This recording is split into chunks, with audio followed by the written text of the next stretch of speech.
Hello and welcome back to coverage of the Louisville Cube League.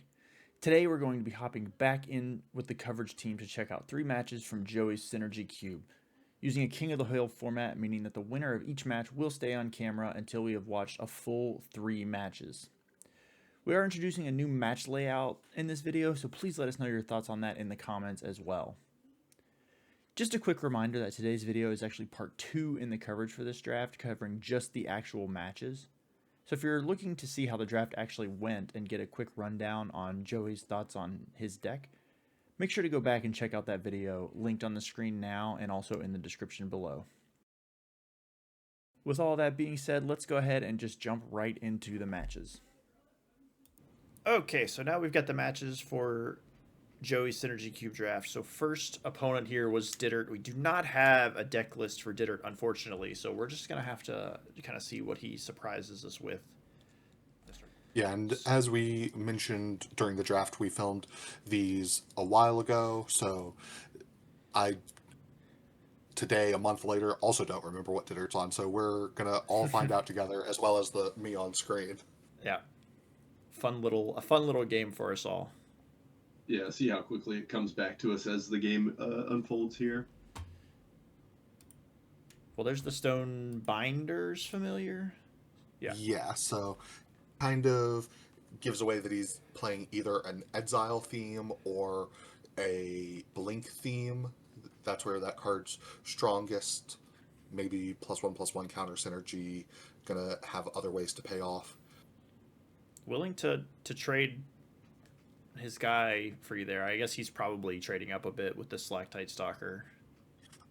Right, I think both of these are about on the same power level for their theme when they're at performing at the top. When the deck is built to allow them to perform to their top utmost. So I think him offering a trade is maybe a sign that he's not ready to. He hasn't constructed his deck to take maximum benefit of it. Right. Here, Undead Butler, I'm pulling out the card and I'm like, you're going to want to read that this is in my graveyard when I mill it and 2 lands exactly. Right, yeah. So that thing you can exile it from your graveyard to put +1/+1 counters on a creature where X is the number of lands in your graveyard, but it is a sorcery only. Yeah, sorcery only, so. Yep. And Ditter has the Sky Knight too to follow up. Just another thing with +1/+1 counters. Kind of seems like that may be what he's got going on. Here, Stalker has Menace, so free attack in. Gets a little bit bigger on the instep because I descended. So, +1/+1 counter makes big threats. So my lack of removal spells maybe mean I could get brick walled if he just quickly deploys creatures that get big too fast. Well, add on to the pile here. We've got Taurens, which makes the Squire bigger. And it makes tokens, which will make Squire bigger. Squire getting bigger off token creation. Yes. Huge here. So far, just 2 decks playing dumb little idiots and completely ignoring each other. Well, they're trading blows at least. Doing a little chip damage here and there, but yeah, mostly just spending these first early turns to try and get their respective engines going. Yeah, if I had milled a creature besides one that I wanted in the graveyard, then I probably would have blocked there, since I can still block the Squire before it gets 3 counters on it. Right. And you could regrow a creature with the Butler. Yeah, I'm with you.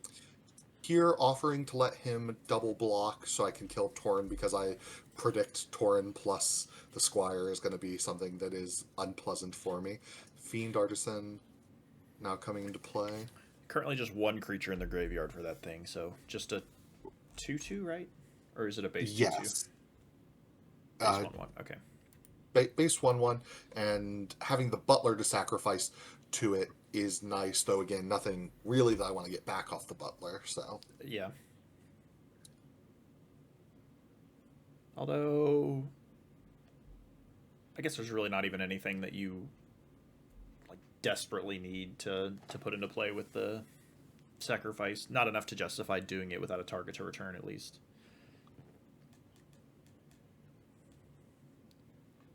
Right. If I had a lot more mana, then we could consider sacrificing the Stalker to kill something, using Fiend Artisan, sack the Butler, get back the Stalker, but that's like 6-7 mana we're talking about over the course of 2 turns, and Dittert is not giving me the course of 2 turns worth of time Yeah, with the way big play this here is with developing. the metastatic Evangel. Making another creature with the Torrens, making his guy a 4/4, which gives it flying.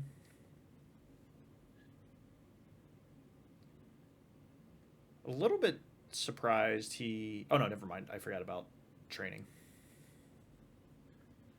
I guess Yeah, still a I little surprising that he offers Torrens up here because...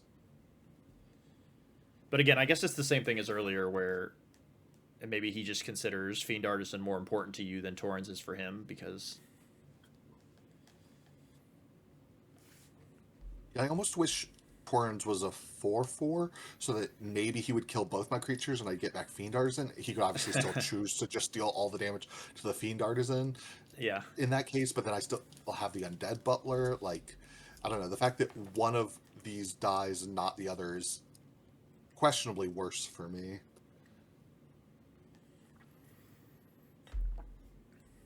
Yeah, so now... So yeah, Torrens is gone, but losing Fiend Artisan is... I mean, I guess it was only a 2/2, right? Like, it's not the end of the world, but it just... And I can get it back with the Butler at some point. Yeah, if he had a flash creature there of note, he would have completely blown me out, I guess, by making Torrens bigger with the proliferate off the metastatic. Yeah. Yeah, the metastatic... What is it? Metastatic... Evangel. That's it. I kept wanting to say priest as close, but... And there is certainly no shortage of flash creatures in... Right, Felia would definitely make a lot of sense in his deck, so if he had Felia there, would be way behind. Polluted Delta for a land, so I have descended this turn, so Stalker's going to get bigger on instep. Okay, Artillery Blast can deal with this guy before he gets out of hand, because if he gets above 4, that card isn't going to work. Right, because I'm not playing the Ketria Triumph, not risking having another tap land in the deck, just for the one extra devotion, or not devotion. Potential one other color, yeah. Land type. For the domain. And suddenly Dittert's board is really not that impressive anymore. Yeah, removing that Sky Knight after the Torrens died definitely cleaned up things a lot. Here is the Combat Thresher, but the prototype version of it, so it's just a 1/1 with double strike. He does get to draw a card here, which I imagine is the main aim, but... I'm trying to convince him to proliferate my Stalactite Stalker there. That was the conversation we had in response to it. I can't believe you wouldn't do that. This card reinforces what I was saying earlier of maybe he's also in Blink, even though he hasn't played any blue, which is the other color we usually associate with Blink. Combat Thresher and the Stonebinder's Familiar definitely make it seem like Metastatic Evangel, obviously great with blinking creatures as well. So Barbed Spike.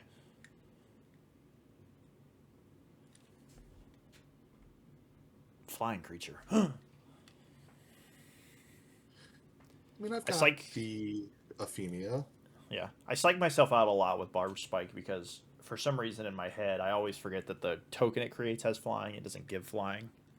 Right. So a lot of times I, talk myself into these weird plays with it that just don't work. Yeah, definitely not at its strongest tier. We usually want it in an artifact deck where it represents 2 artifacts, or token decks that get some other benefit off of that, but just as a 2-mana 2/1 flyer for him, it seems. Okay, Feral Encounter finds the shark. And presumably this Stalker is going to take out something. The Evangel, maybe. Yeah, so here, get a free shark.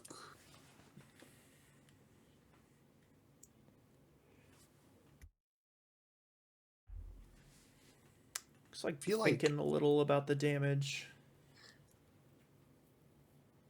yeah, if he has a card to blink that, I think he would have done it on his last turn, but he also doesn't have any counters on things right now, so the Evangel doesn't seem like it's going to go too insane. Right. Here I'm confirming that Barb Strike doesn't give first strike, because that's the thing I always, for some reason, think that it does. I have no idea why I think that, but Yeah, I don't believe we currently have any enchantments that we can exile with Ephemia, so here, considering an attack with something to buff up my graveyard, thinking if there's any chance you're going to block Undead Butler, because I haven't descended yet that turn and missing that trigger, like an attack, even if it maybe doesn't seem great first glance, getting the Stalker bigger is always nice too. I did kind of forget about the Prowler hanging out there. That Yeah, I think that was Ditter asking how many lands were in my graveyard for that very reason. Gotcha. Yeah, so here's Pollen Shield Hair, the hair raising sorcery part of it specifically, which is going to give. I believe he targeted the Thopter. It's going to give it +4/+4 and vigilance until end of turn. Yep, and it goes into Exile, which puts a counter on the Stonebinder familiar, and then comes into play, so proliferates off the Evangel, makes the Thopter even bigger with its static ability. So yeah, tokens get +1/+1. So this thing is going to be attacking for 1, 2, 3, 4, 5, 6, 7 here. I think 1, 2 + 4. Yeah, I think that's 7. Which is a bit spooky. I mean, you have 2 things that can block it, but I don't know that you really want to. I mean, I guess Ephemia isn't doing anything, so maybe neither one of them's doing anything at the moment, especially like I said when I took the shark in the draft, like I don't have a lot of ways to trigger it. So chump blocking to gain 7 sounds somewhat nice, but attacking with the training guy is a little surprising, but I guess he just wants to get the counters going on the off chance that you don't block. yeah, I think this is him trying to incentivize me to take the 7, because I think I'm more likely to chump block if it's just the Thopter coming in.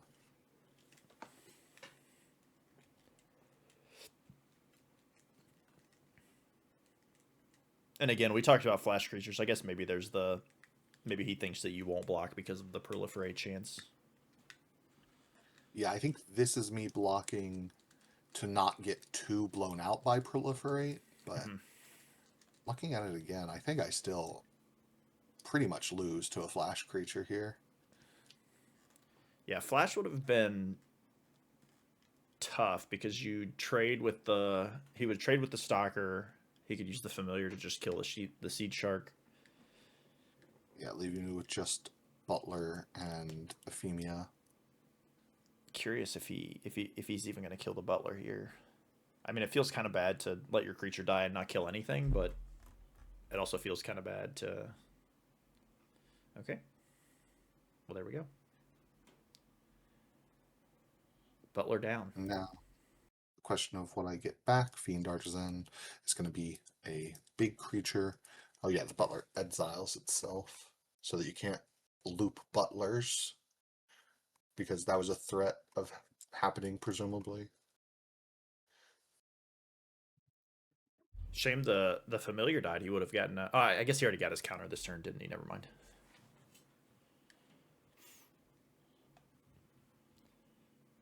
There's the artisan, which I believe is a. I don't think there's many creatures in the graveyard, as we think there are. I think there's a couple. I think it's just the stalker and the green creature. Oh, you're right. I for some reason thought there was another one. I mean, a 3/3 is still enough to brick both of his ground creatures at this point, but not overly Great. threatening as an attacker. This feels like a stable position. Did I tap any mana to cast that Fiend Artisan? Oh yeah, 2 forests. Yeah, the forests. For a second, I read that as one singular untapped forest. Yeah. Yeah, that got me too.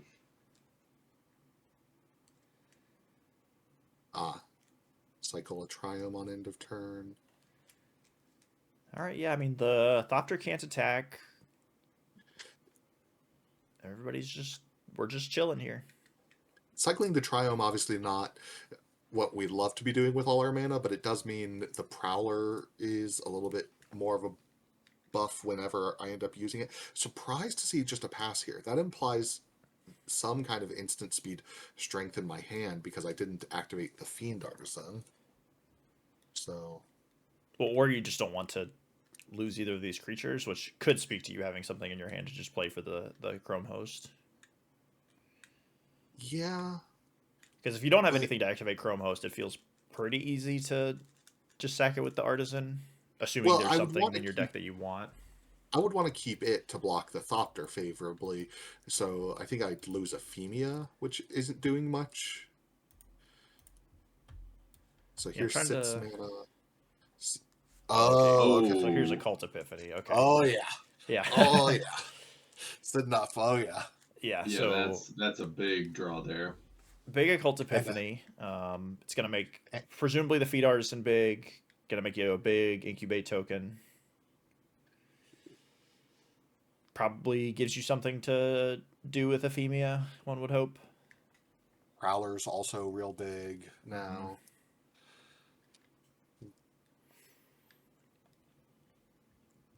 Yeah, I mean, he played the Steel Seraph there, not converted.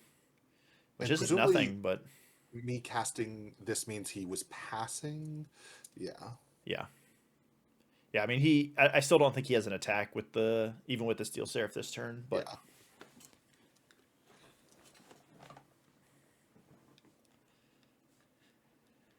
Yeah, big Incubate. Looks like 3 types, so... Creature, land, and... It's a little disappointing off 5 discards. Yeah. Again, deck's pretty... Or the strategy is usually pretty set up to get Delirium, and maybe means there still wasn't an enchantment discarded, since hard to imagine I would have discarded an enchantment and still only been at 3 types. 3, yeah. Although I think all of your enchantments are also creatures. But yeah, I don't think... Well, there's 3 more creatures. Another graveyard one that you let him read very kindly. Although, laughs in all basic lands, I guess, because that thing still costs 6. Yeah, I think I don't know. The Fitzing is so good in this cube. I kind of thought that would be free, and I think I misevaluated it. So I can't remember what it was that I took the Transmogrant over, but I think I regret it now. Willing to run these spirits into the Thopter is interesting. I guess maybe we're just clawing for damage, but... Well, the Barbed Spike only gives power, so... Well, the hair, though. The hair gives it toughness.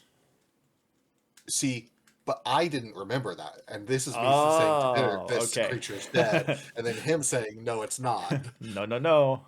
Okay, that makes more sense. I again don't really remember much of this day, but I do. As soon as the hair came down, I was like, at one point I forgot that this was still just a static buff that this card had. Yeah. So played Tival there, went to do its trigger. That's not how that card works. So. Yeah, Camera got a surprising look at those cards. I promise on the day I didn't, so we just let everything stay as it was. But... Okay, well there's Bitter Blossom, which must have come from the Occult Epiphany. Okay, so that was the 3rd type. So we do get to make a zombie with Ephemia and should be another one there, right? Because of Tival. Yeah, looks like. Regardless, the one was enough. So. Yeah, I mean, means I double missed Taval, both thinking it triggered when it came into play, similar to Sidisi, and then missing the trigger there. But either way, was enough Yeah. to lock up that first game. There's a The non-basic Culture land. Tiffany doing pretty much all the work, finding me the cards I needed. Yeah. Yeah, I mean, draw 5, discard 5 will often find you cards you need, so. Just Aspirantier.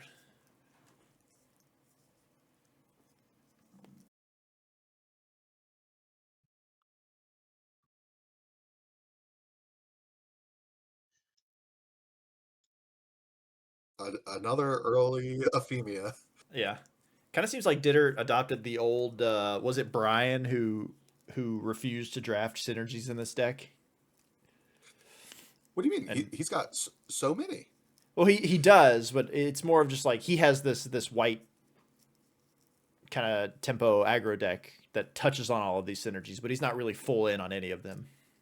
I think he's got all the good blink and +1/+1 counter thing. Both the prototype creatures are so huge Oh, for sure. blink. We Yeah. just haven't seen his blink enablers because him playing both prototype creatures and the Stonebinder's familiar makes me assume they got to be in the deck somewhere. Yeah, I say that in this brawler immediately Yeah, just starts to go to town with the. So yeah, the brawler comes into play with counters. Whenever something else gets a counter on it for the first time in a turn, it gets a counter. So Yeah, he seems more to me like +1/+1 counters deck that just has some like minor blink overlap yeah, more than like a blink counters deck. But like almost all of his cards have been like make a big guy and do like good things with big creatures. You know. yeah. Artillery blast is gonna take care of the aspirant before it gets out of control. Because again, that is the downside to a lot of your removal spells that they're restricted on how much damage or how much -X they can give. So right. Either color I chose to splash was going to have that issue. I yeah. do have drag to the roots, but not too many of the other black removal spells. I mentioned during the draft seeing an overwhelming remorse go around that either didn't table or tabled with something else. I took over it, but I'm pretty sure it just didn't table. Never saw like abrupt decay or any of that. So You saw an abrupt decay in the draft. I did. Yeah, because I really wanted that to be the pick. It might have been the Zagoth Triome pick, Mm. but I don't fully recall.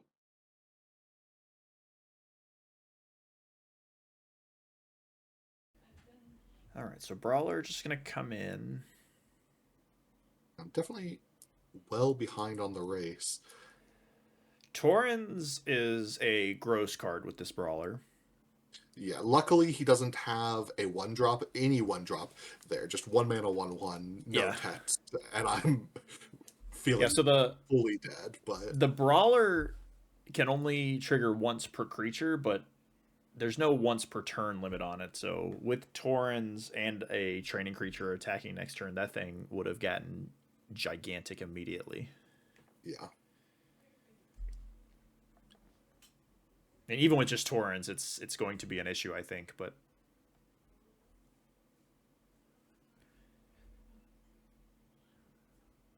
Yeah, didn't mill enough creatures there for Cruel Somniphage to be the winning blocker that I really wanted it to be.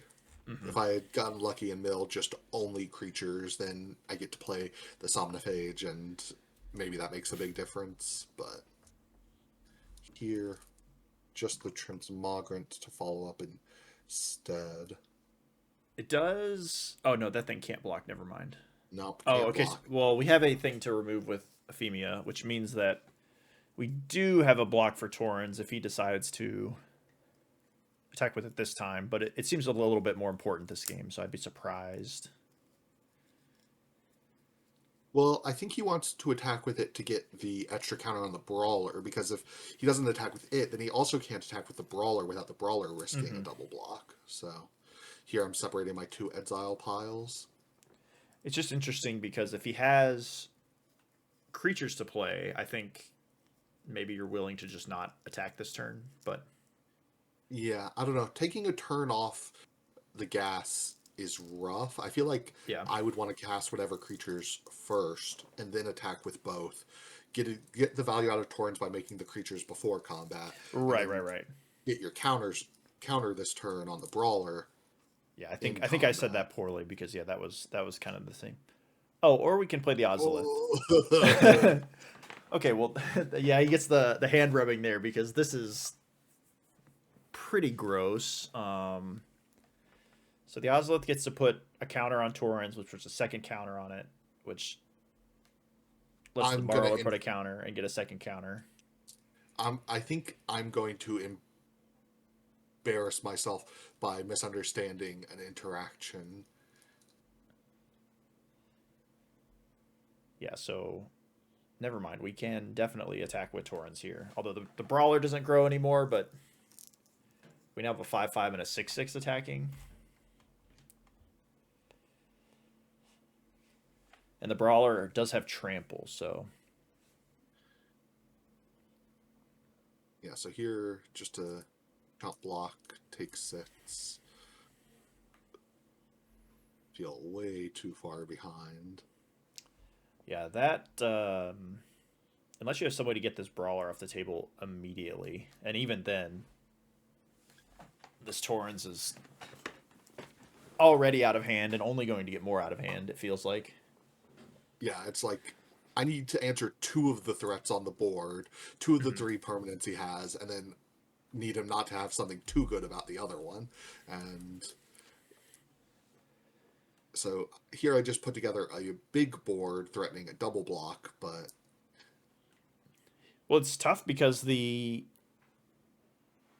Do I forget to attack with the Transmogrant? No. The Brawler has Trample, right? So you're looking at 2... presumably, where you're definitely looking at 2 lethal attackers here, one of which has Trample, so you can't even chump block it.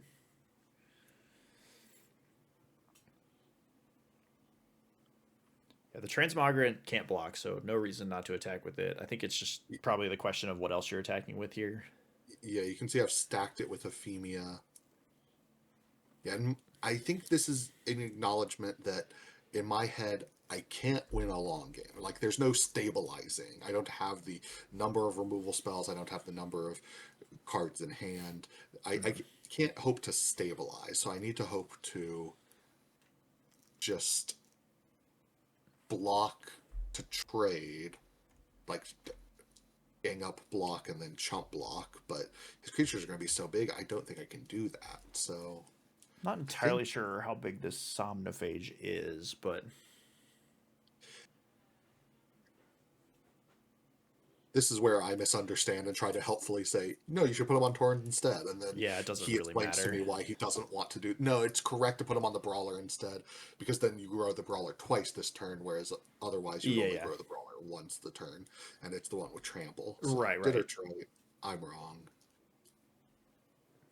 Yeah, same net tokens, or same net counters, but the creature with Trample is getting more of them this way. Yeah. And if he did them on Torrents, I'm not even sure if it's... That maybe makes it too big to have the training trigger anyway. Yeah, actually, I think you're right.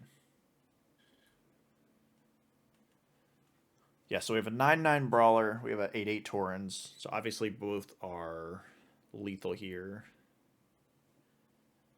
Yeah, I don't know how big Cruel Somnophage is, but it's not big enough that I'm mega dead.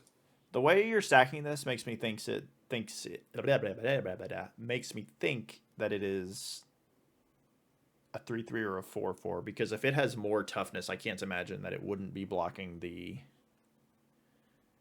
bigger creature. So blocking like this just to not die, but this static snare is going to take out the shark and let the Trample run wild.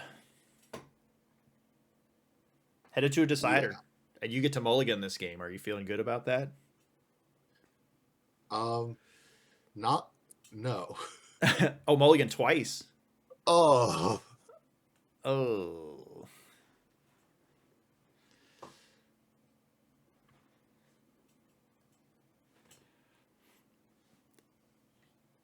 Not what you want to see. Changing your mind a lot about what to get rid of there, too.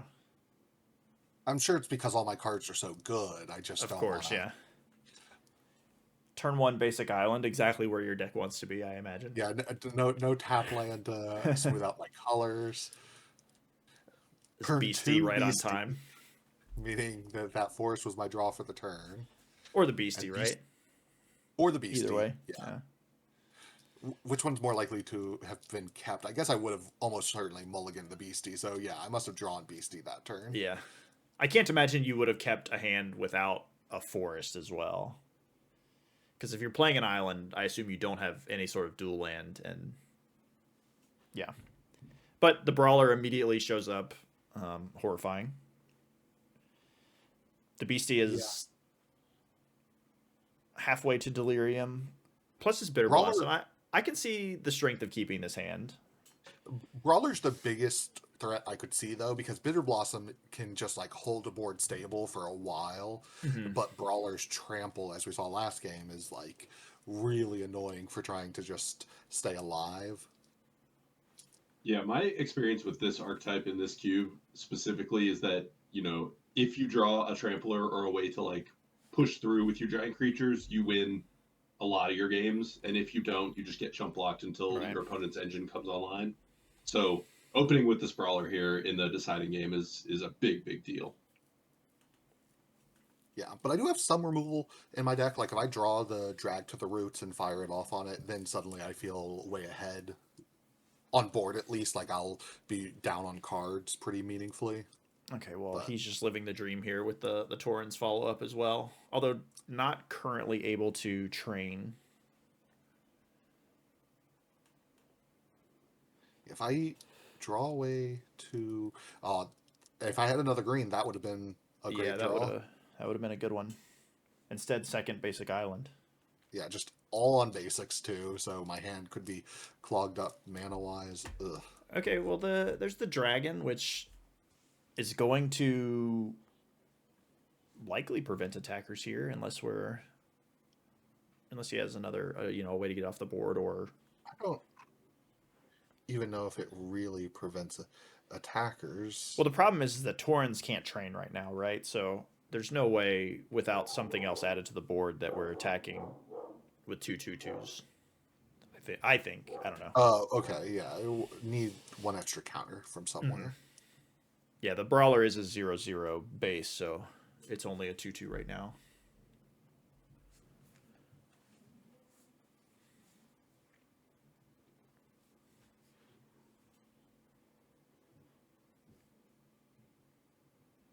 It does look like... Oh, no, never mind. You went first. I was going to say you missed a land drop, but that's not how math works.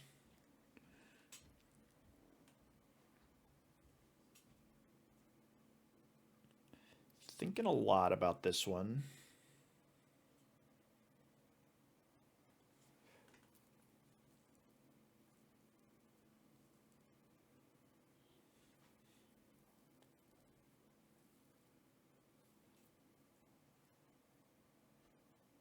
I feel like from Ditter's perspective as well, like how likely am I to need to respect a chump attack, like, or just a bluff? Like, it seems so unlikely he could have anything that would matter.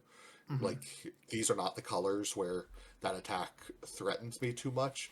But at the same time, like if I block and he does have something, I go from getting back into it to losing pretty heavily.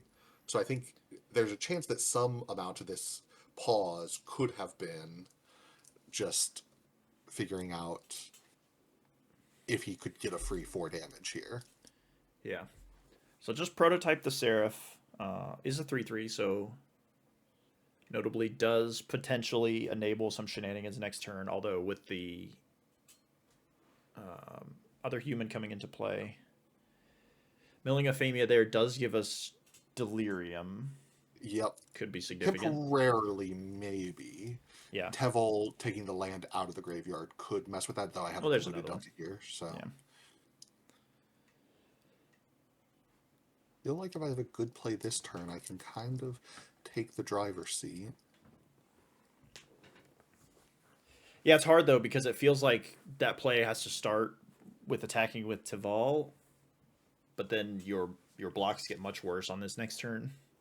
Well, that's why I'm really hoping I have something else. Mm-hmm. Yeah, so Taval. Ooh, Prowler hitting the graveyard is nice. Yeah, Prowler's I, nice. and the land I'm taking out of my graveyard is going to be back there next turn by the time I want to activate Prowler. Did we forget our Taval trigger again? We did, but Ditter kindly reminded us, it looks like, so. I feel like And I'm that still... Prowler is sorcery speed, right? Yes. Yeah. Okay. And But it's it lands, which currently there are 0.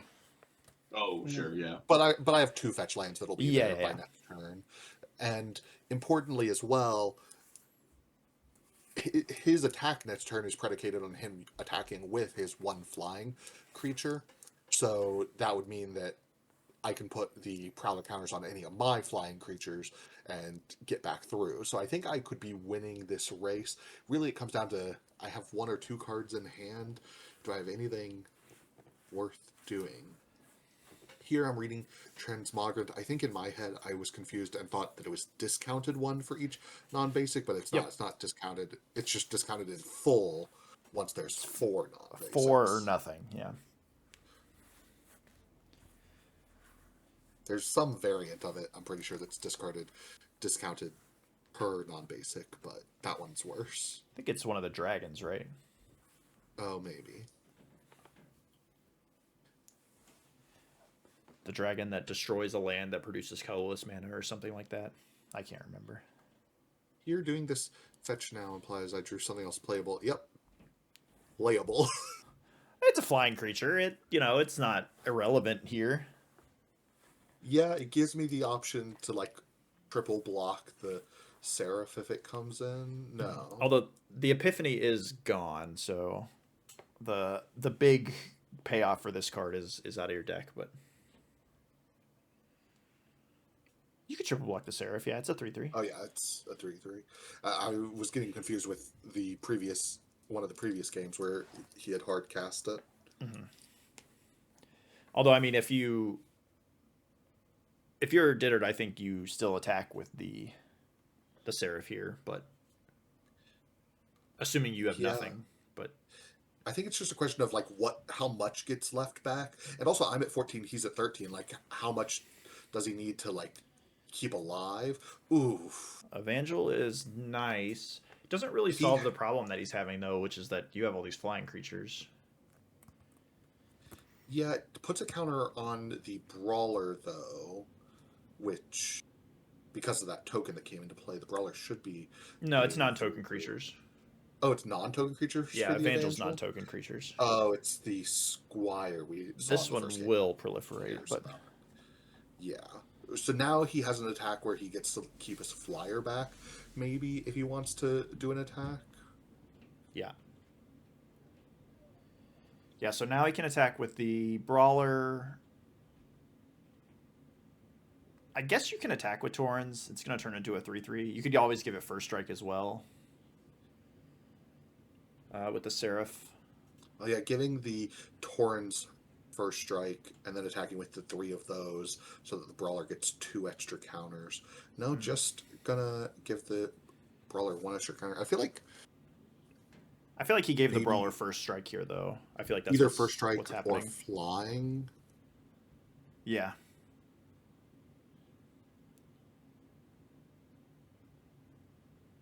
Either way, it's probably going to prevent you from blocking it with anything, so...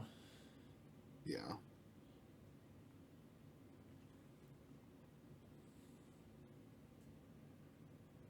So gets to essentially just trade one of his 1/1 for that counter and 4 damage. Worthy trade in the long run. Upkeep. Almost drew a card before remembering that I have 2 upkeep triggers. Mm-hmm. Yeah, I mean, you're at 9 now, and he's representing this Brawler getting 3 more counters at least next turn. So, yeah. But I feel like I won't be... I can be in a position to not be dead to the Brawler next turn. And my Air Force is pretty meaningful. Like, I feel like I can attack with Hevel here for free, at least, and then just have really big Air Force the next turn. Yeah. Yeah, I mean, the Seraph is flying, but I don't think it's blocking Tevil here. Well, it's also It's going to hold the I think 1/1s at bay, though, probably. I feel like depending on how many counters I can put on something, I should be putting these counters on a fairy. Yeah, Well, so that yeah. I have 2 flying threats. Right. So that I get to attack with both of these, and it's just like 2-turn lethal. Either he Well, the blocks problem one of them. becomes is that even if you attack him here for 7, which it looks like is what's going to happen, he can just give his Brawler lifelink, attack with all his creatures, make it ginormous. He doesn't have to attack with the Seraph even. But I don't think you have any other route here than to do what you're doing.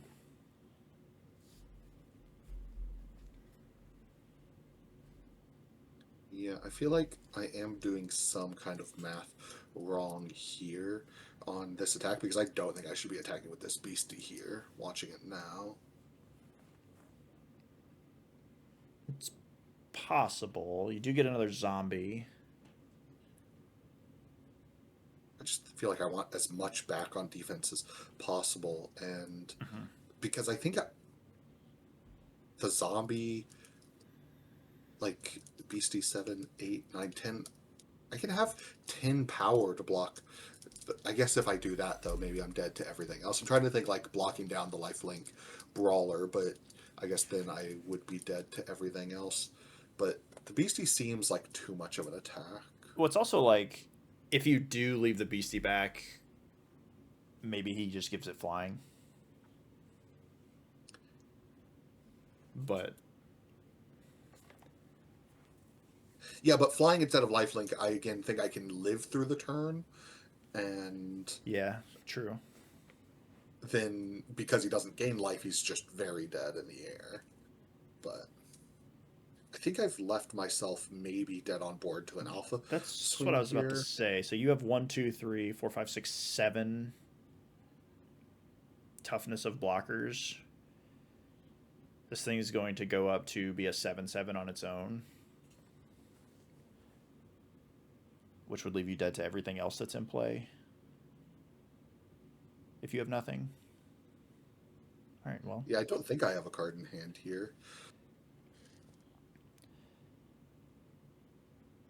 I actually kind of wonder if the beastie even really matters here. So if you have the beastie, you have 3. You can block the brawler with the beastie and both zombies.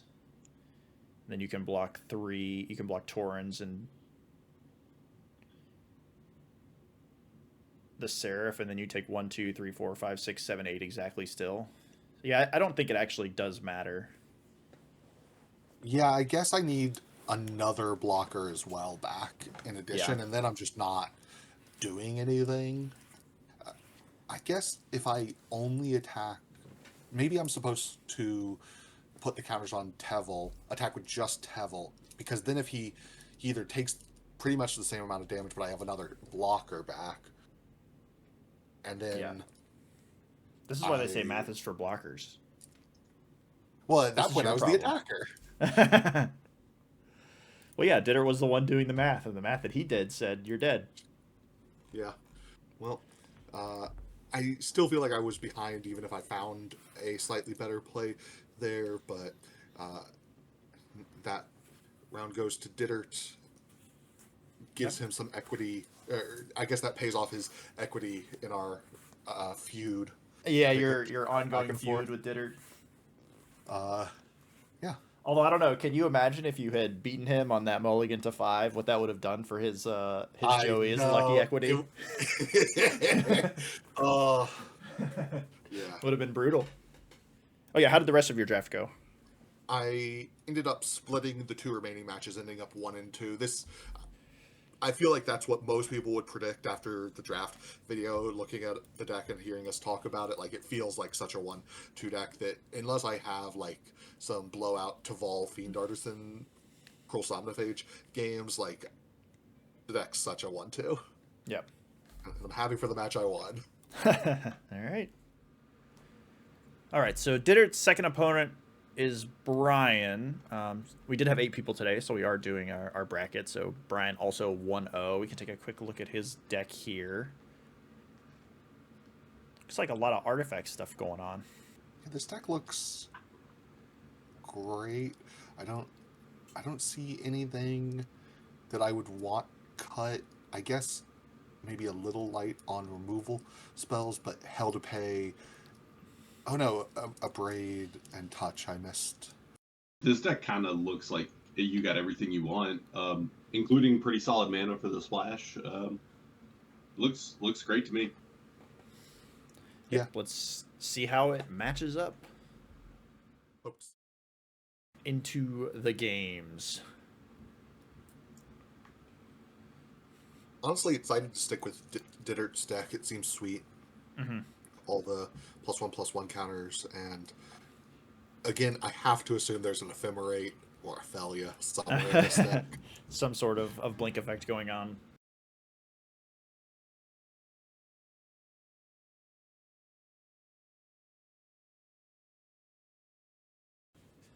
Nothing on the first 2 turns, but Suckins and Smelter on turn 2.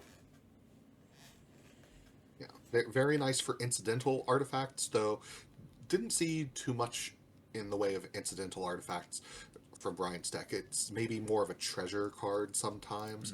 Also a little nervous to see Brian on 2 mountains. We talked about his mana being good, but... Yeah. I mean, he has Gadgeteer. That's a decent amount of incidental artifacts, but that's really it in terms of... I mean, I guess you have, like, Retrofit or Foundry, which you're technically going up when you're sacrificing those, but Rip Apart to take out the Sky Knight here. I think correctly identifying it as a meaningful threat. Always tough. Like you said, a lot of people are new to this cube and this iteration of it, so got to be careful with your limited removal, as we saw in Brian's deck, to pick your threats correctly. But we saw that the Sky Knight can get quite big, so... Yeah, and that card has the word flying on it, which doesn't seem like Brian really has any way to deal with, so better to take care of it now while he can. Yeah. I think it's a question of... I can't remember if I already forgotten if he attacked beforehand or not, but I'd be interested in just offering the trade of the Smelter for it. Yeah, he attacked first. Okay, yeah. I think that's very wise and to have offered that trade. Mm-hmm. Planisphere here. Though, honestly, I could see just getting rid of the Planisphere, just keep the momentum up. For a 3/1, yeah. Yeah. I guess it's a little bad that it just trades with that Thopter. I guess that's the reason not to do it, but... Yeah, so just the Planisphere and pass. Didn't want to put the Smelter in danger.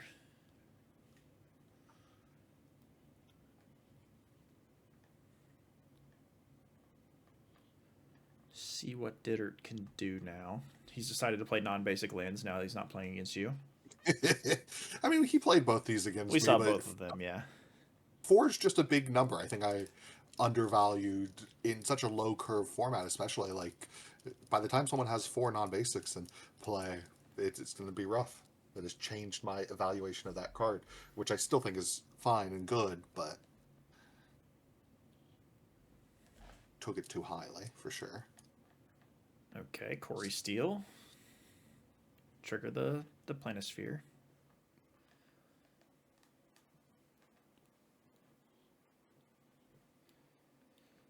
Do we have a follow-up spell?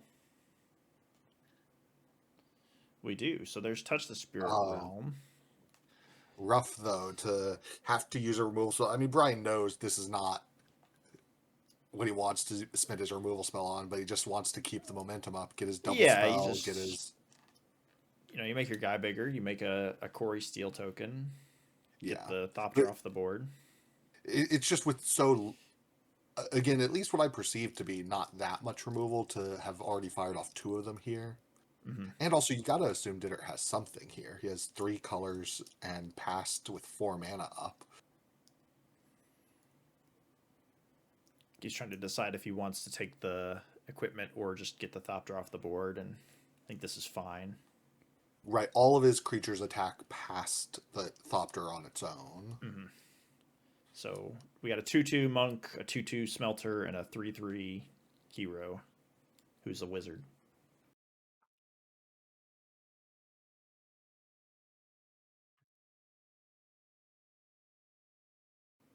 But yeah, like you said, pretty unlikely that there's not anything to play here.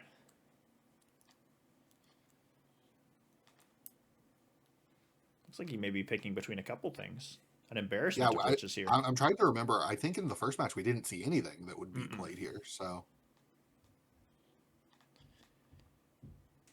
all right, here's the Salvation Swan, which is certainly not at its best here because it can only blink creatures without flying, and he's not going to blink his Thopter anyways. But he's a 3/3. Essentially a Restoration Angel type effect. So we have officially seen a blink thing. Yeah. But just lets him ambush the Smelter, take 5. Yeah, ambushing the Smelter here pretty nice because, again, just more creatures out of nowhere, essentially. Especially when Brian has implied he doesn't have another spell in hand, casting the Touch the Spirit Realm when he had 1 mana of each of his 3 colors available.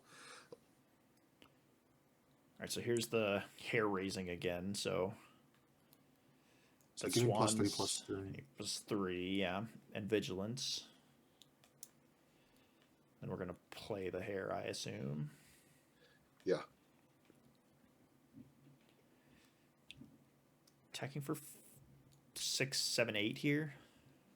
The hair really impressing here outside of like a dedicated token matchup. Obviously, I think that card's stellar in a token deck, but really Diddert showing that even with just like a token or 2 here or there, like that card is still A+.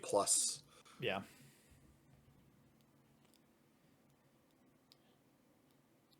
Yeah, I mean, it's especially shining here with the familiar as well. That just gets a little bit of extra juice off the adventure card. True, I guess each of the time we've seen it, it has had that extra bonus. Even without that, though, I mean, if you're playing that card, the adventure half of it is likely good. So, and we saw from the last match a race in the 3rd game. Like this card swings a race in a big way. All right, Master of Ethereum is a 3/3, and I don't, no artifact creatures currently. Nothing to trigger the Steel Cutter. Brutal. Yeah, nothing to trigger the Steel Cutter. A little surprised not to attack with the 3/3.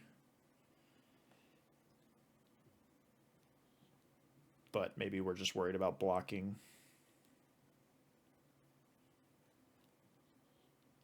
I feel like if you're willing to trade your Swan for that, that's better for him, and I don't think he would have. So you just get 3 damage in that you're not going to block anyways. But Brian's just over this game. Okay, just a couple of lands in hand. Yeah, I mean he has nothing that can get him out of that really. Yeah. Hey, you're not winning the race at that point, and on to game 2.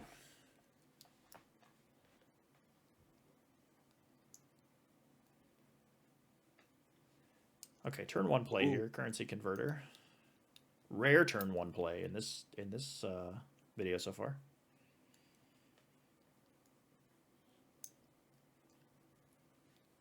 Wonder if he has any auxiliary discard to,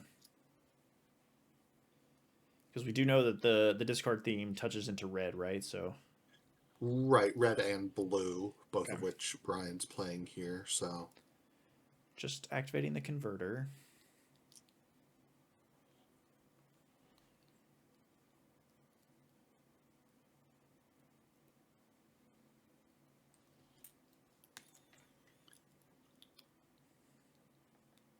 I gotta take that as a sign of strength for his hand that he's getting rid of Master of Ethereum. Master of Ethereum, yeah. Maybe he just has so many 3s. Obviously, it's not that big on the current board, but that card's so good. Okay. Flame Slash, all right. Yeah, I'd be interested to see what else was in his hand at the time, because kind of crazy to imagine with the Steel Overseer as well. getting rid of the master, although again I maybe 3 mana is just a lot of mana. yeah. Like, obviously, didn't seem like a lot of mana last game when Brian was flooding out. But if he's got all spells in hand, I can understand just not wanting to try to save time for the 3-drop. Yep. It's not like he had a bunch of things that made artifact tokens. I guess both Steel Overseer and Master of Ethereum would be beneficial in that case anyway. But so He's gonna make his just rogue. but unfortunately walled by that Steel Seraph. The artifact deck undone by an artifact.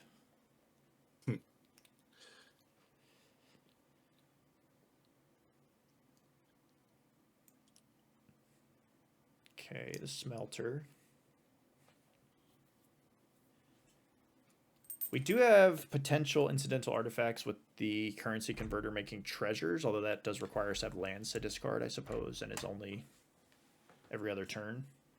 Yeah, bit slow. Which mode do you think he chose on Rip Apart? Dealer's choice.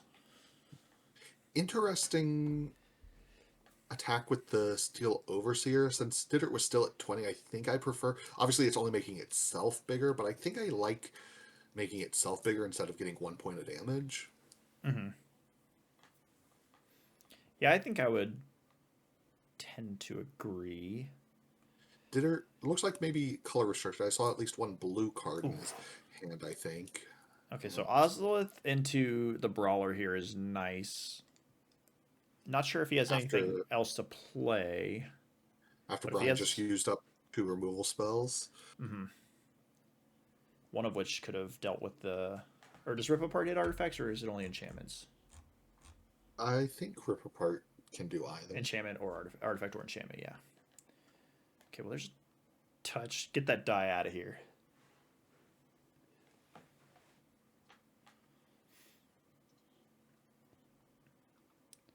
Okay, just gonna chuck the smelter, or the converter with the smelter. Full aggro. I can dig it. Just being like, I'm out of gas after this, so I need to make... This is a activation, not a... Yeah. Since we didn't activate it last turn, this turn it's net even to do it this way, but I think regardless it would be better. Yeah.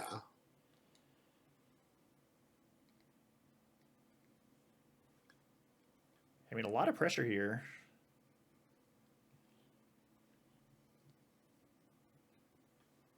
Definitely in lethal range for next turn. If he has another artifact in his hand, he's well beyond lethal range for next turn.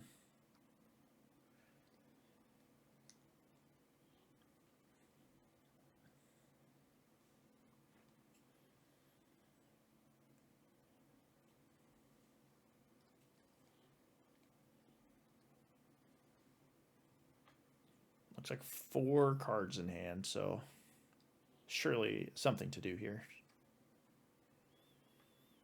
Hopefully multiple somethings, but... Okay, Flicker Wisp. Okay.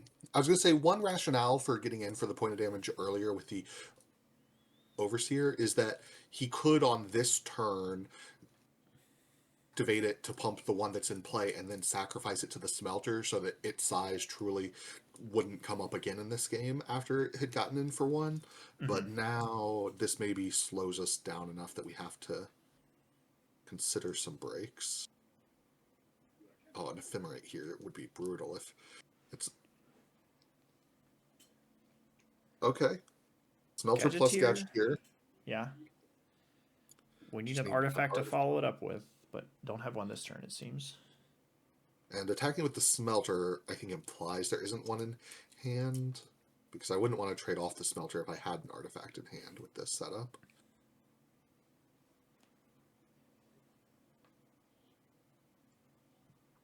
Not the most impressive showing from the Steel Overseer I've ever seen. Yeah. Yeah, I mean, I think Brian's deck is actually not that heavy on artifact creatures. Like I mentioned before, it doesn't really have ways to make a ton of creatures. None of the things that are making multiple Thopters at a time or something besides. I think he has Retrofitter, if I remember looking at the deck. Yeah, he's got Yeah, Retrofitter. Retrofitter and the Izzet card that I'm the third Path Iconoclast. That Mhm. those things really like if you can get going, then that'll make the Overseer look really impressive. But this game he had neither of those, and it's just sort of been, not a very impressive card. Although you see the potential, you see the reason why it's included here. Mm-hmm. Swords does take it out there. Yeah, interesting target assessment. That implies a strength to Dittert's hand that the rest of the cards in play he thinks he has an answer for, which this does not make me think. Okay. So we're just making the Flicker Wisp bigger, playing our hair. I mean, if we have an artifact, this is almost lethal just to be able to do what we were mentioning before of get the clue, sack the clue to the smelter.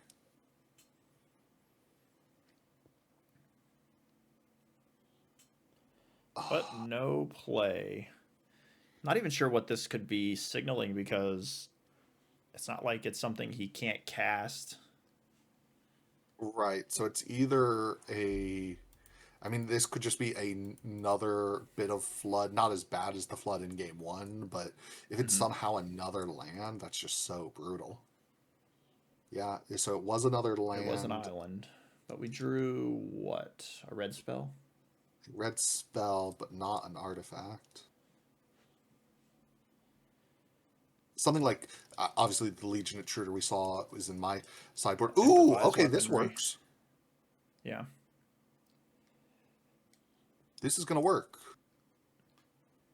Or Well, this would work if Dittert had no other play.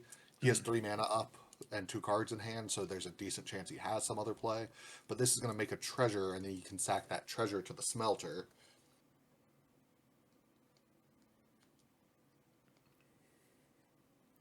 yeah, it's one of those things where like I think you have to do it because if he has nothing, you win.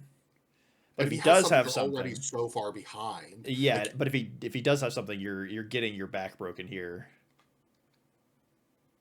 And it looks like he Anafenza too.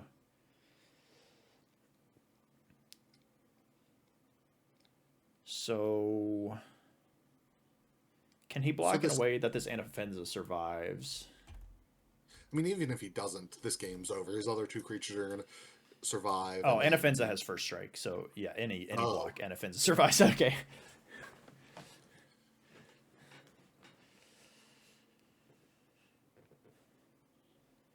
Yeah, that's I mean, he's at tough. 1. Brian could draw a burn spell that goes to the face that I'm struggling to think if he has in his deck. He already played the improvised weaponry. I don't think he has any other burn spells that go face.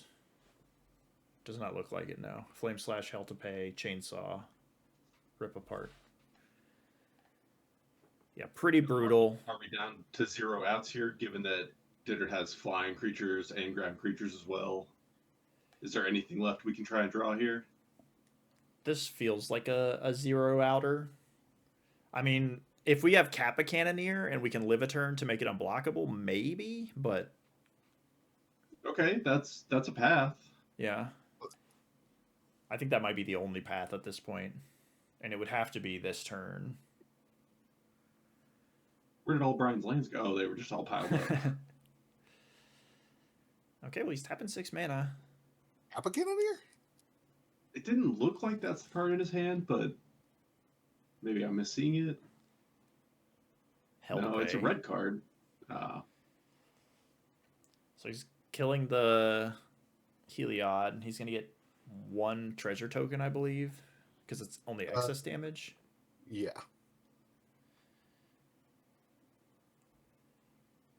Okay, so we're getting attacked for... Oh, we're enduring.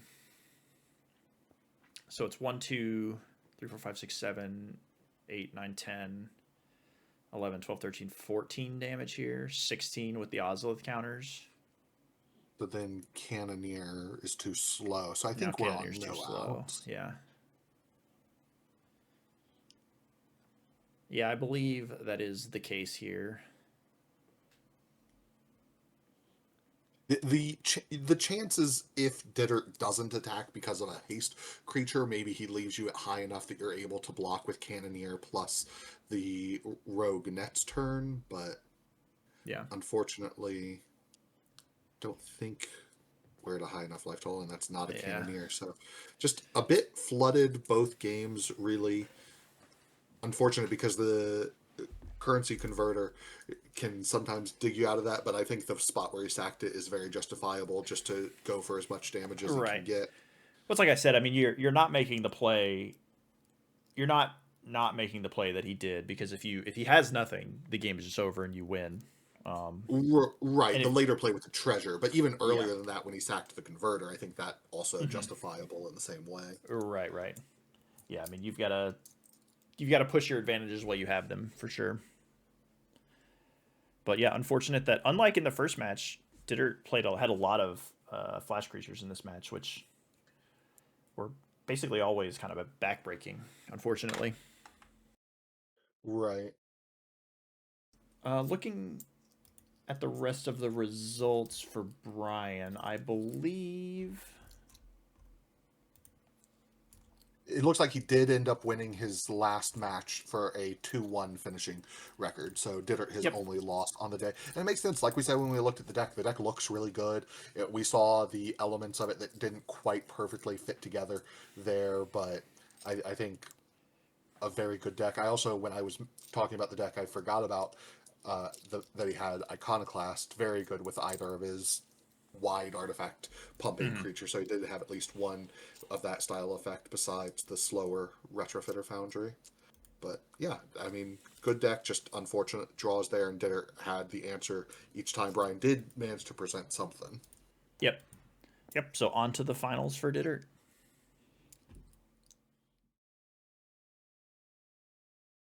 All right. So on to the finals for Ditter. His opponent in the finals was me, and this was my deck that day. Kind of a mishmash between the sacrifice deck and the treasures deck. This deck does look really sweet. Really excellent mana was one of the first things I noticed. Yeah, the mana ruled. It was definitely missing. Like, it has Mayhem Devil, but it was definitely missing more of that effects. But yeah, other than that, I Yeah, mean, a lot of sacrifice outlets, a lot of things that like to be sacrificing stuff. I think that looking at this deck confirms something that people had mentioned to me about some of the. This is another deck where it feels a little bit removal light, considering how much. As I said when we were talking about the cube, the mana fixing and removal are both very high. I think maybe Hell to Pay and some of the other ones that really punish you for being out of type have scared people away from some of the removal spells because everyone's deck seems a little lighter on it than I would have assumed. But this deck looks sweet regardless.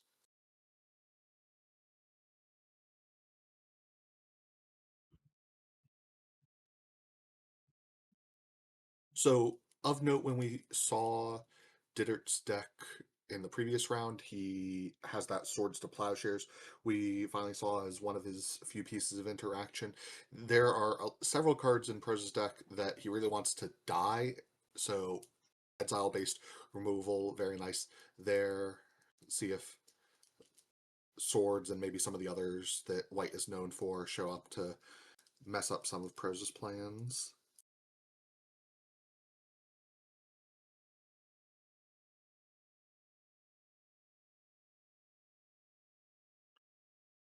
Just piggy bank versus the familiar here.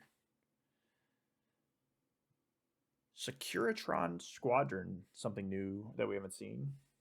Yeah, we had noted, or I had noted the hair being good in Dittert's deck because of his couple of tokens. This is another one that seems like maybe not the tokens definitely seems to be his split secondary theme along with Blink, but here we have in play a card that's good with Blink that gives +1/+1 counters, a card that's good with tokens and gives +1/+1 counters. So it's still all in the sake of +1/+1 counters.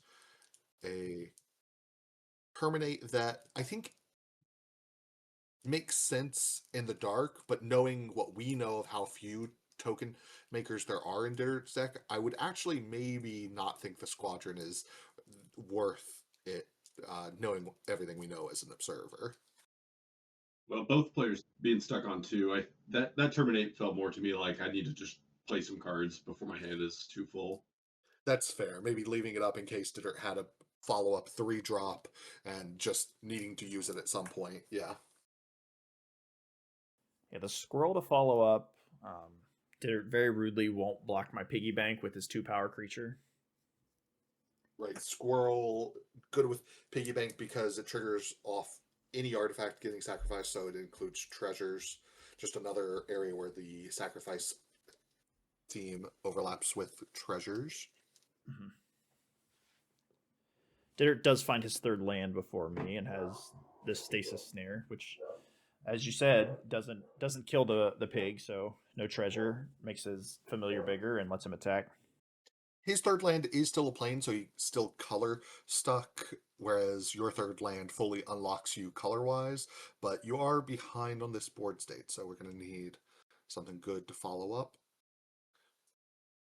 Fianancer seems good from against Ditter from what we've seen in the previous matches. We were talking about his trample threats, but having just Death Touch every turn is nice.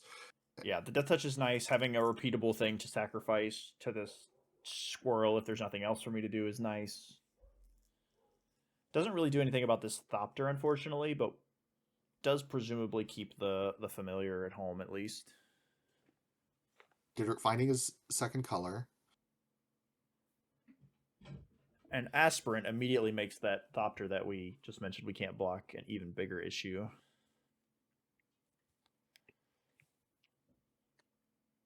Down to 12, but I mean, that clock is not super long.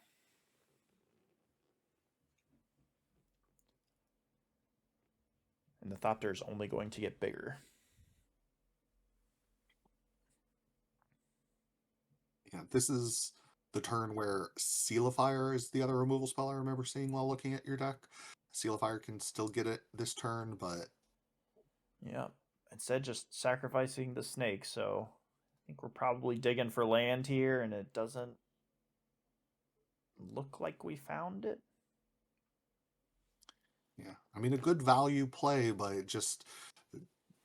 the board is not quite stable yet for you. I'm trying to see what all else is in my hand. It looked like I think one of the that's removal spells, Deadly Derision, Derision. I think. Yeah. But that does cost 4, so nothing can be done currently. But could take care of the Thopter, assuming we get to cast it in a reasonable manner.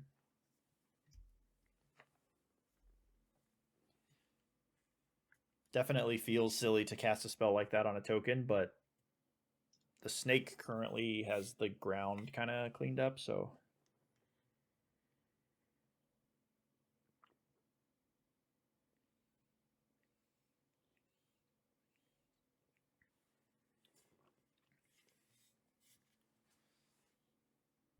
Interesting. Looks like Ditter was about to cast something, but has decided to go to combat first. Spreading the love a little bit, despite how much we know the air is what matters. we know that he has Metastatic Evangel, which makes it make a little bit more sense. How does this attack make sense? Static Snare, I think. Yeah. Yeah, so he's attacking creatures, give that enchantment cost reduction, so it only costs 3, and then he can swords the snake, I guess. Yeah. Okay, I'm still... Oh, is it lethal? No, I don't think it's lethal, but there's no play left at that point. I think I'm getting hit very low, and I was gonna say he's like investing a lot there, and if you were able to draw land, Deadly Derision, the flyer, then you have 2 blockers, but one of which has Death Touch. Right. But yep, just off it, I think. just being that low and needing to have your next turn be entirely a 4-mana removal spell, like if Dittert has anything else, you're just behind. Right. But And there's the familiar again. Truly, truly man's best friend, that dog. Shows up every game.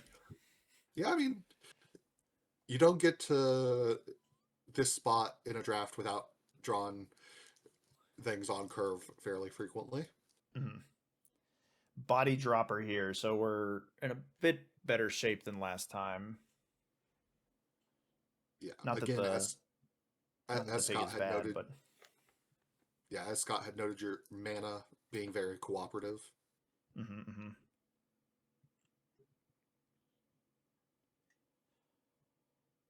And No Dittert's follow-up. not.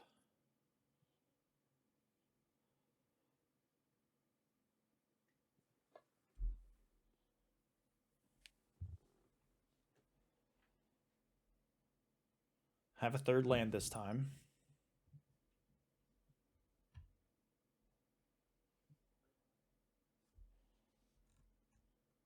Seems happy to just send the body dropper, but yeah, seal away. Kind of surprised he didn't do that on his own turn if that was his. But I guess maybe he thought maybe I would play a better target for it, but So much removal we're seeing out of Dittert this match that we didn't see in the previous ones. mm-hmm. And the other O-ring effect. Yeah.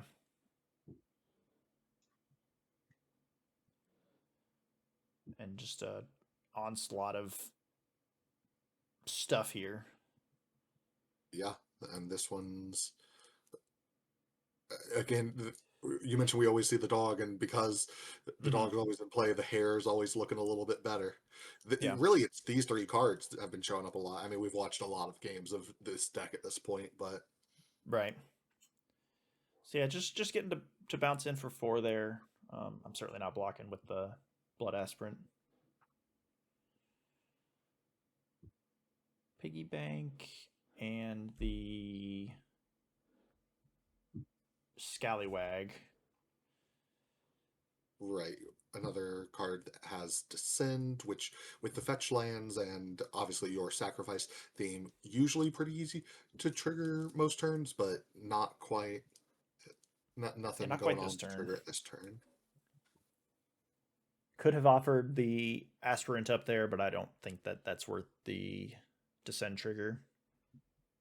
Yeah, unfortunately, the vigilance given to the dog last turn meant couldn't even have offered that as a trade with the Thopter.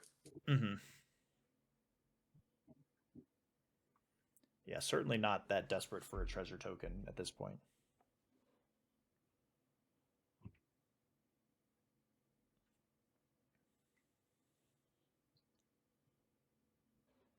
Is it Dittert's turn to be stuck on 3 lands this game? Sure seems that way. Yeah, play the hair. And so it's kind of the same situation of last game where he has this like flying creature, but I think I care less this game because it definitely seems like my deck is functional this time.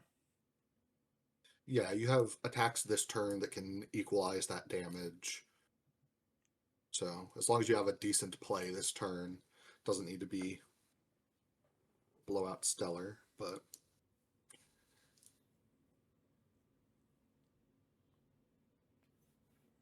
see at least 1 land in hand, I think 2. Yeah. So maybe a little bit light on options, but definitely considering something. One of them is the Surveil land, it looks like, but Yeah, Surveil land versus Mountain, it looks like. Okay, so we have now descended, so put some extra value on that. I could see also just taking this long to think beforehand just because of the information difference of whether or not you've descended this turn affecting the attack because it affects blocks if he's going to give you the descend trigger or not. But also at this point with this much mana, how much does that even matter? well, the treasures matter now that he's seen the Grim Hireling, but they mattered before because they make the Aspirant bigger, if nothing else. oh, true. I always forget which ones will trigger off any sacrifice and which ones will trigger off. Sure. Yeah, Aspirant Uh, is any permanent, so it's not even restricted to artifacts and creatures like some of the other ones. But yeah, so getting treasure either way, but this way I only get one. And yeah, like you said, already descended this turn, so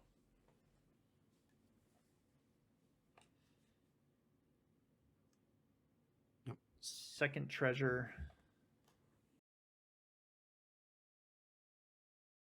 Hadn't noted it yet when we've seen treasures before, but seeing two of them now. This is Scott's card from when he won the Cuvitational, just giving him a little bit of play on camera despite not getting him on camera for a match this time.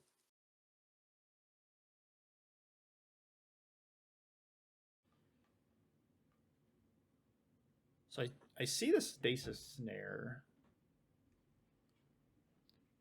but that doesn't have any mana cost restrictions, right? That's just an O-ring. Yeah, flash O-ring. Yeah, I imagine using it on the hireling here is fine.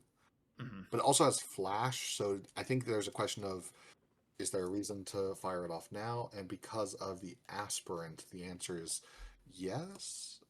But No, this is this is Guardian of the Ghirapur. yeah, this is another new blink effect we hadn't seen before, but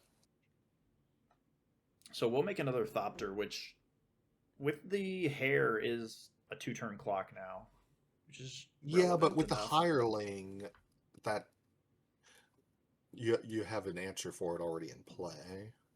Yeah.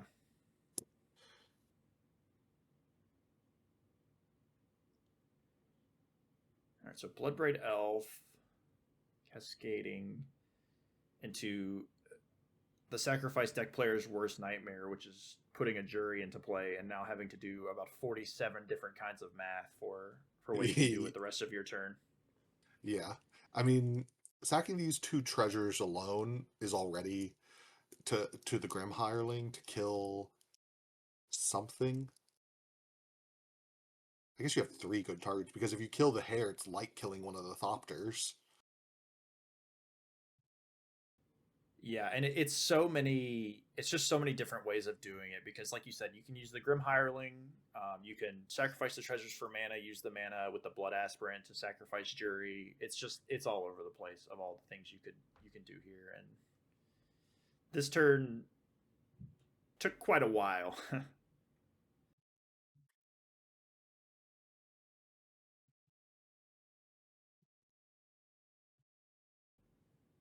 But yeah, a lot of mathing going on.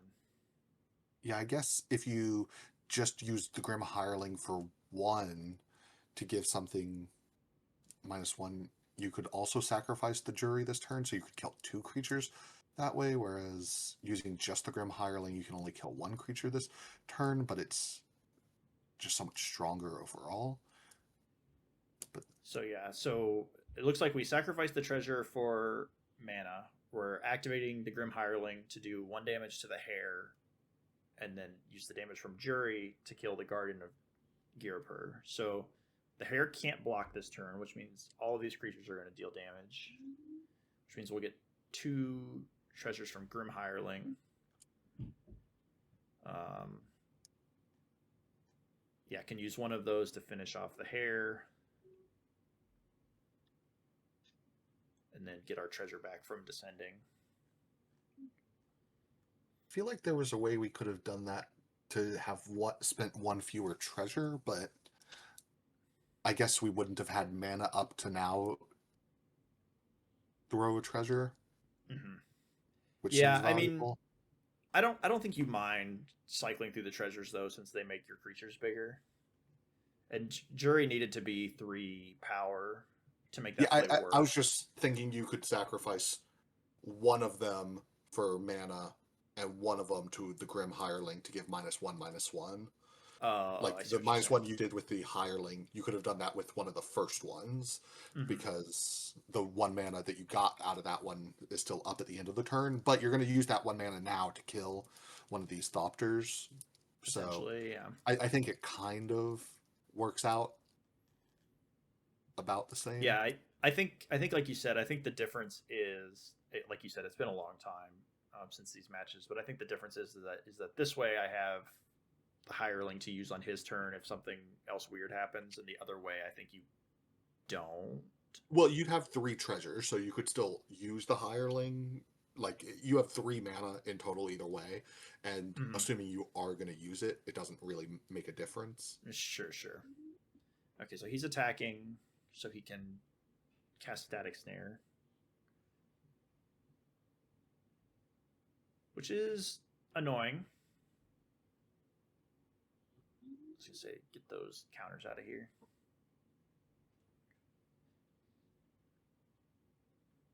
But I do still have 8 power here versus his 10 life. Yeah, that it, yeah. I don't know. He's in a tough spot. I guess you have to make that play, but he's still going to need to find. Wow, and you added another huge flyer. Yeah, it's going to have And to be a pretty good draw here. if this creature was already Not in good your enough. hand, I don't remember if it was. I don't think it was, but that would have been a reason not to shoot down the Thopters when you decided not to. Mm. But Yeah, were we closer, maybe I could shed more light on the like different thought processes of that turn. But like I said, that turn took quite a long time and it was a month to ago. come to the play. Yeah, and it was a month ago. So But we've got a game 3 here for the 3-0, so we do. see what's Yeah. going on. Dockside Chef, no familiar this game, but the Sky Knight is back.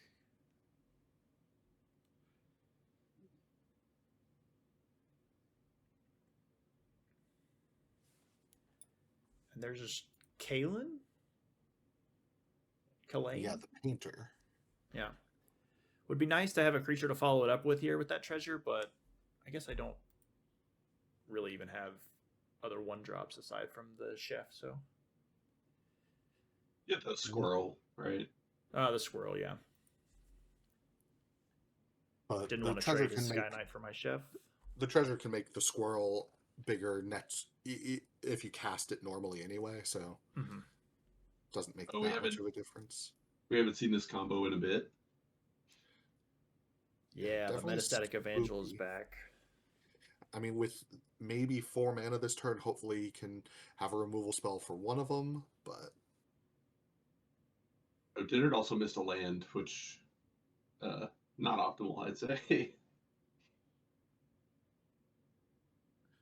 A lot of that going around this match, it seems. yeah, I mean, I think it speaks to the strength of Diddert's deck that his mana has frequently not cooperated both in color and number, and he's still in this position. Yeah, so Triome and the Aspirant didn't use the treasure to cast the Aspirant, but same position as the Squirrel, where when that treasure gets used later, it will give him a counter anyways, so. Yeah, no reason to use the treasure. Maybe going to be in a position if you have just still more lands, like if you're flooded, to use the chef to sack the treasure to get the value that way. Which again would still put the counter on the Aspirant, so absolutely. I have to assume there's no removal spells in your hand though, because last turn seemed like the ideal kill a thing turn. Both of these. Yeah, I mean there could be the Deadly Derision or something, which I couldn't cast. I don't know if there was treasure on. Oh well, even you just couldn't cast it that turn if the Triumph was my only land. Yeah.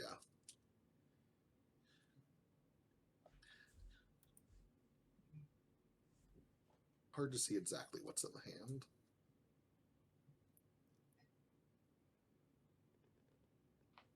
Does find his 3rd land. Looks like he might have an Oblivion Ring again for me, which, oh no, Flicker Wisp. Arguably worse for me because he gets to proliferate and then blink a guy. He's just going to blink the Stone Rain play, as it were. Sacrificed it anyways to put the counter on the guy, but the Sky Knight is a problem now.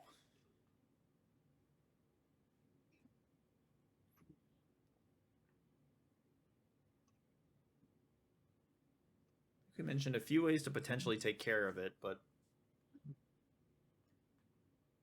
would have to have them.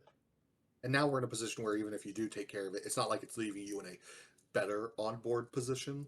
Mm-hmm. Whereas before, like last turn, it would feel like you were ahead after killing it. All right, well, there is the Deadly Derision. And it giving you a treasure does matter a fair bit here. Not willing to offer the trade with the aspirant. That's not super surprising, I guess. Yeah, I'd be fine Wonder to... if the chef will go. Yeah. I feel like you attack with either the chef or Kalain, wanting to be fine trading either on the attack or on the block of the Evangel. Right. So the attack with the chef not inherently implying it's of lesser value than Kalain, because in my head they're both quite dispensable, and whichever one you don't attack with, you're threatening to use the block on. Yeah, I don't even know how much. I mean, I think I care more about the Evangel being a 3-1 or whatever than its ability at this point, but that could obviously change very quickly. Right, and I think seeing the way this game has, or the other two games played out, like none of his creatures got huge +1/+1 value, so it's, even though Ditter's 2-0 with this deck, so you have to assume the Evangel's good in the deck to some Yeah, I mean, extent. I hadn't seen any of his other games, so I wasn't aware of like the Brawler Ozolith stuff going on. Here's Static Snare though, which is really annoying. Taking out the aspirant. This block feels like it kind of has to happen though. I don't feel like you can go to 8 in this position. Yeah, I'm surprised he's offering it. Like, I don't really know what to read into him making this attack with the Evangel. I mean, it could just be like you said, that his assumption might just be that I'm valuing the chef less than Kalen, and if Kalen is important to my plans, maybe I don't block. But yeah, I mean, it's hard to see how much value Kalen can provide, though. Like, just 1/+1/+1 counter the Evangel's gotta represent more than that in the long game. But okay, Ophiomancer is nice, but doesn't do anything about the issue at hand. yeah, this entire match has been about Dittert's air game. Even the game you won, like, the way you could have lost it would have been to the Thopter in the air. So yeah, this Dockside Chef just, getting in there. Let him cook, as they say. yeah, here presumably going to sacrifice the snake on Dittert's instep if you don't have anything else to play. Yeah, I was going to say, if nothing else, the Ophiomancer is a nice way to draw some cards. To hopefully find something to deal with this Flicker Wisp.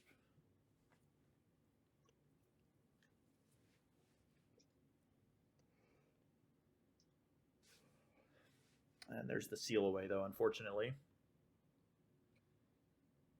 So yeah, I'll just sacrifice it to itself to draw a card. I don't think I have any way to bring things like that back, but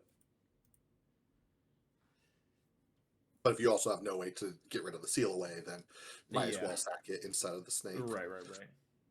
Arguably, maybe it's still correct to sacrifice the snake and let it get eaten, because this implies to him that you don't have enchantment removal, but I don't know. The rare Ophiomancer attack. I feel like I want the snake to also get in there. It's so unlikely that he gets to block. Yeah, that's a fair point. Okay, well, there's Jury, so we're tight on the clock, but maybe not impossible. Okay, Atsushi will help. Yeah, and a flyer. That's huge. Hell yeah. Yeah. And if now he fully won the board. If he has a removal spell, at least that's probably what he has to spend his turn on, though he's considering something here at end of turn. I'm trying to think what we've seen, because I mean, I guess swords, yeah.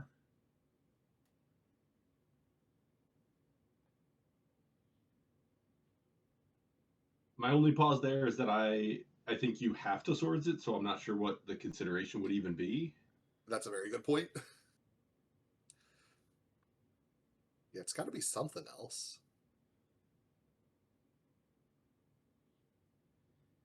Something else that he Not decides not to do. not something he's interested in doing, yeah. Like, it can't just be a flash creature because you'd play it anyway just for mana efficiency, I have to assume. Okay, well there's the prototype guy, the combat thresher. Yeah, maybe it was like a Flicker Wisp or a Ephemerate, and he was considering ephemerating the Flicker Wisp on your main phase, so that, or no, on your instep, so then he could get the Atsushi out of the way for a turn. But Mhm. now he has the Ephemerate for the Shredder, but I'm not even sure if he would have paused that long on that decision. Okay, well there Okay, is the swords. A interesting. I little mean, surprised he waited. maybe he was waiting to see if he drew like one of his 3 mana O-rings, even though there's one of them already in play. Mhm. Well, I think he only has the one. It's just that the other one costs less. But okay, so body dropper isn't bad here. At the very least, we can grow this jury every turn. Yeah, sacrificing the snake. So good little 3-part engine set up here. Yeah, so jury is willing to attack because we can sacrifice the snake. So yeah, he's not going to block.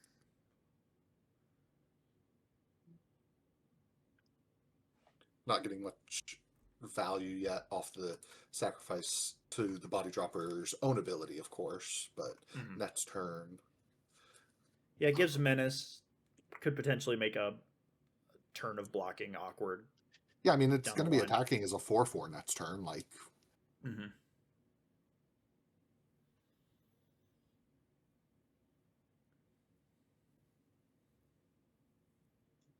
Dirt needs something really good here.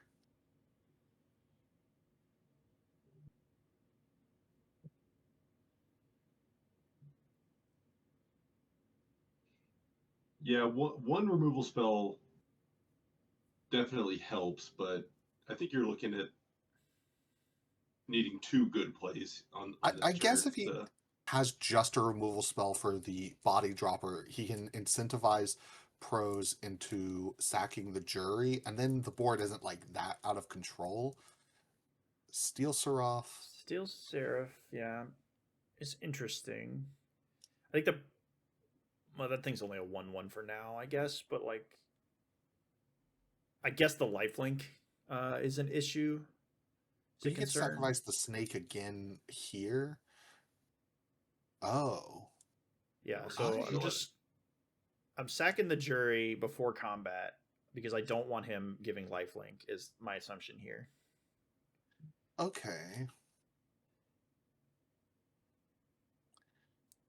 But this momentary Okay. blink is brutal. Okay, never mind. Yeah. Yeah. Momentary That blink could be the thing he was thinking about on the previous end of turn as well, the 2 mana. Yeah. and the way that turn played out, it sort of was a removal spell and another play, um, Right. which Yep. kind of put him right back in the driver's seat now. Yeah. He Get attacked rid you of down to jury. 6 in the air, and now he's presenting lethal next turn with the Steel Seraph and Flicker Wisp both flying. 7 mana, 1 card.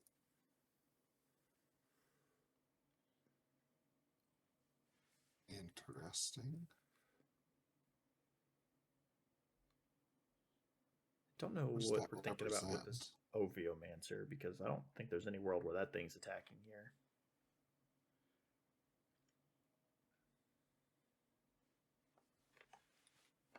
Yeah, Diddert's life total is still so high. Yeah. What is this 1 card?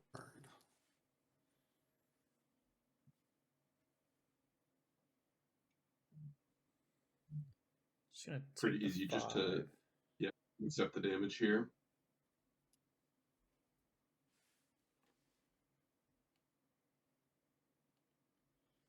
And pass the turn. It feels And like nothing. It feels like a blank to me. Should I have a think snake here, but of note, we had seen Tundra in Diddert's previous games, and I assumed there was a blue spell somewhere in his deck. But since we still haven't seen one, I don't believe it's probably just for this momentary blink. yeah. So His mana is much better than I thought it was, where I thought there was a blue spell somewhere in his deck. So I assume this Seraph is lifelinking again. Don't know for sure, but No other mode really helping. yeah. Is it? Okay, so Does here's it not get Violent flying? Eruption. Yeah, It does, but it's a 1/1. I mean, it has double strike, but yeah, it does. But it would represent lethal if you only had like one removal spell. So it giving flying feels like what should have happened. But it's lethal without it, right? so if you have one removal spell to kill the Flicker Wisp, then the 5/4 and Oh, the sure. 1/1 would still be lethal. Yeah. Yeah, so it's Violent Eruption, which feels pretty good because it's going to kill his ground creature. It's going to kill the lifelink creature. I'm going to go to 1. But he has the Swan for the Thresher, which does end up killing the Flicker Wisp, putting me to 1 and him taking the damage. But now he has the blocker he needs. Yeah, Menace, not quite. I mean, if you have a removal spell, then the Body Dropper can sack both your creatures and get in for exactly 7. Yeah. So, I mean, we are like that eats up 4 your mana, so you would need a 3 mana or less removal spell off of this. Even Deadly Derision would work because it gives the treasure. Yeah, I mean, there's Deadly Derision, there's Terminate. Yeah, so you definitely But had yeah, some instead, draws that just were lethal piggy bank. here. But not quite. Yeah, tough. So close. Tough Dinner match, but takes yeah. the 3-0 with a big comeback play there with momentary blink. I mean, Flash and Blink are blowout effects a lot of the time, and definitely felt like that there. It's a tough one, but yeah, it was a fun match. Deck was sweet. Obviously, ended up with the 2-1. Little bummed I couldn't finish, but yeah, fun draft. Fun V2 of the cube. Well done. Glad you brought it Thank back. you. Definitely learned some things through the draft on the day and watching these back that could affect a third version of it somewhere down the road, as consider some changes and some cards that overperformed and underperformed. But Yeah, very cool to get to see. And Dittert's deck looked so cool on its combination of like one main theme on with 2 side themes going on. yeah. So I think that's about wrapped it up. So that does wrap up the matches today. Congratulations again to Dittert for a 3-0 here, getting the first victory in this new cube. Not a lot else for me to say, so as usual, just remember that you can always find a link to the full cube list in the description below on Cube Cobra, as well as links to all of our socials and any other info. Thank you as always for watching, and we hope you'll join us again next time.